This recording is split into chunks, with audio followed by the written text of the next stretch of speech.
Happy Sunday night to everybody. Welcome into the show. You're watching the San Francisco 49ers Report. My name is Chase Sr., and we have some breaking news to get to here. It is Sunday, December 21st. The Niners have 3 games remaining on their schedule, and they've already clinched a playoff spot. Let's talk about it here. But first, if you want Niners coverage every single day, year-round, don't forget to give me a follow and subscribe. You can find me on X, Instagram, and TikTok at Chase_Senior, and right here on YouTube on the 49ers Report. Lock us in and hit that sub button right now. So I don't know if any of you were watching the ending of that Pittsburgh Steelers-Detroit Lions game, but it was a wild, insane, crazy ending. But because the Detroit Lions lost, the Niners have officially clinched a playoff spot. And it looked as though that game was never going to be in doubt for Pittsburgh. I mean, they really did, after halftime, beat the brakes off the Lions at junctures in that game. But then with some awful time management late, up by 5, and then they missed a field goal, they opened up an opportunity for Detroit to come back in that game and potentially win it with the Lions being down by 5. They get all the way inside the red zone, hovering right along the goal line, and they're unable to punch it in. A touchdown would have given Detroit a victory. It would have kept their season alive. It would have handed Pittsburgh a devastating loss. But the Steelers get a huge win considering where they are in the AFC playoff picture and leading the AFC North. And a big game coming up tonight that has implications in that division and in the AFC between the Patriots and the Ravens. And a loss for Detroit that in turn ends their 2025 campaign. And for San Francisco, this is great news because the Niners have officially clinched a playoff spot and they are headed to the postseason. And you think about what happened last year for the Niners, right?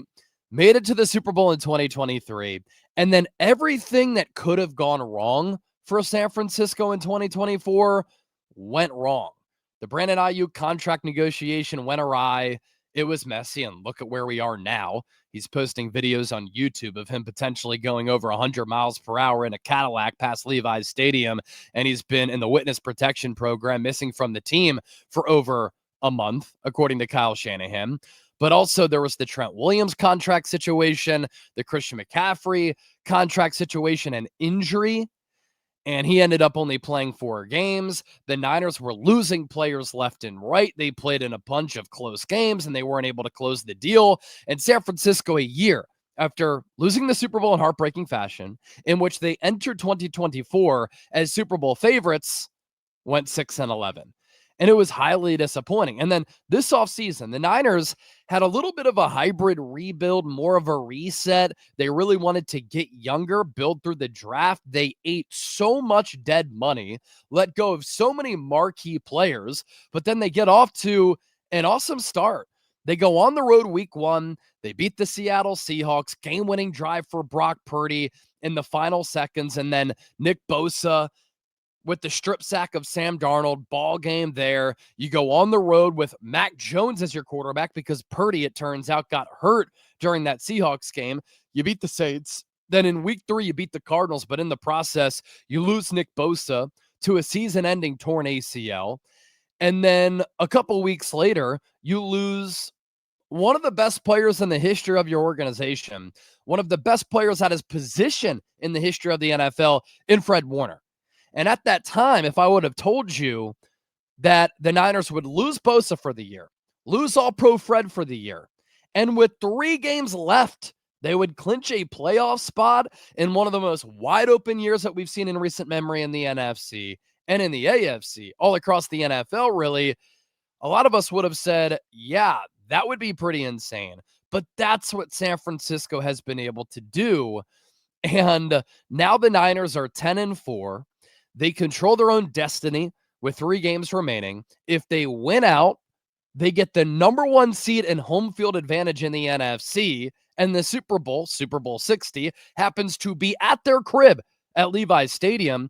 And if they even beat the Colts on Monday Night Football, San Francisco will elevate up to the 5 seed and be ahead of the Los Angeles Rams after they lost a 30-14 fourth quarter lead on Thursday night against the Seattle Seahawks in that game, which was the game of the year, which resulted in a shocking outcome. I mean, this is why you love football. In the NFL, Oftentimes, games are decided by one score or less. We see upsets happen all the time.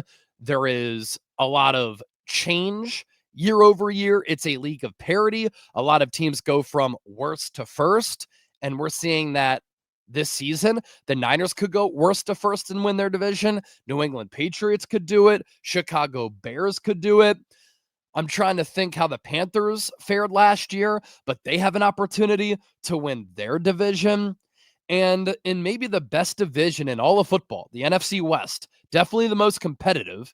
I don't think there's a division in the league, top to bottom, that has three teams that are as good as the Niners, Rams, and Seahawks. It's the Niners that have an opportunity with all of this adversity, all of this craziness, all of these injuries that could potentially get the number one seed, win this division. And if they win a couple of playoff games, perhaps not even have to travel to play in Super Bowl 60. This 2025 season has to be savored. It has to be remembered. It does remind you a little bit of the joyous seasons of 2021 and 2022. Niners started off 3-5 in 2021, made it to the NFC Championship game, and overcoming that 3-5 start was so thrilling and so exciting. Then you went on the road. You beat the Cowboys in the wild card round. You knocked off the number one seeded Green Bay Packers at the Cathedral of NFL football at Lambeau Field, and the MVP and Aaron Rodgers in the divisional round. And then, yeah, you're up 17-7 in the fourth quarter of the NFC Championship game. But what a season that ended up being. In 2022, the Niners started what? 3-4, made that move for Christian McCaffrey. Then they went undefeated with him as a starter after losing that first game against Kansas City, in which he didn't start. And then they have made it to the Super Bowl if Brock Purdy didn't tear up his elbow. Now, in 2023, they were one of the favorites, right? So the expectation was that the Niners were going to be a Super Bowl caliber team. That was not the expectation this year. And if you're in the comment section right now saying, I thought the Niners were going to be a Super Bowl team, I think you're lying to yourself, especially after losing Nick Bosa and Fred Warner. But the Niners are a Super Bowl contender. Now, a lot of things are going to have to go right. Their offense is going to have to hover around 30 points per game. Their defense is going to have to be not horrible, but just okay enough. Force field goals instead of touchdowns in the red zone. Manufacture a couple of turnovers. But if you do that, and you can improve a little bit against the run, and you can get a pass rush going, and you can generate some giveaways, and your offense, still with a lot of star talent, can do their part, why can't the Niners compete with anybody in the NFC? They can. And so the Niners here on this December 21st, clinching a playoff spot already for the 2025 season. And there is still so much meat left on the bone. Of course, we don't know as of right now what seed the Niners are going to get in the playoffs, but they control that. Beat the Colts, you go from the 6 seed to the 5 seed. You beat the Bears. The Bears right now are the number 2 seed in the NFC. You beat the Seahawks, you win the division, and you would have the tiebreaker over Chicago if they, in fact, were to get the number 2 seed.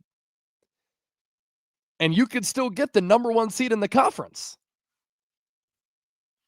So these last 3 games are going to be epic and memorable. Now, real quick, some thoughts on this Colts game. It's not going to be easy. This Colts offensive line is really good, but they're down their top 2 tackles. I know that they have Phillip Rivers, 44 years old, as their quarterback. But if the Niners can't stop the run, which they didn't do against Tennessee, gave up nearly 7 yards per carry, and if they have coverage and scheme and miscommunication breakdowns on the back end, Phillip Rivers can still exploit that. Michael Pittman, Alec Pierce, Tyler Warren, a great 1-2-3 punch for Phillip Rivers to throw to. And that defense, getting back to Forrest Buckner, is top 10 in the NFL in sacks. I believe they have 34 going into this week. So it's not going to be easy, but this game is big for San Francisco. 1, you move up to that 5 spot. 2, you keep your hopes of the number 1 seed and the division alive. And 3, you got a massive game looming against the Bears, and then an even bigger one in Week 18 against Seattle. The schedule for the Niners has been One of the easiest in the NFL, not the case in these final 3 games. Colts fighting for a playoff spot, Bears still fighting for the number 1 seed, Seahawks still fighting for the divisional crown and the number 1 seed, and you're competing with Seattle in order to get that done. Awesome, awesome stuff. Kudos to Kyle Shanahan and Robert Saleh, because what they've done this year, a hell of a coaching job.